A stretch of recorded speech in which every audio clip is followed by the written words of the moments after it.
മലയാളിയെ ചിരിക്കാനും ചിന്തിപ്പിക്കാനും പഠിപ്പിച്ച പച്ചയായ മനുഷ്യരുടെ കഥ വെള്ളിത്തിരയിൽ പകർത്തിയ പ്രിയതാരം ശ്രീനിവാസൻ വിടവാങ്ങി.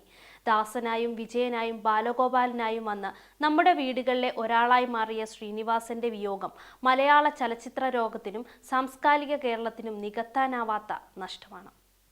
സന്ദേശം എന്ന ഒറ്റ ചിത്രം മതി ശ്രീനിവാസൻ എന്ന പ്രതിഭയുടെ രാഷ്ട്രീയ നിരീക്ഷകനെ തിരിച്ചറിയാൻ.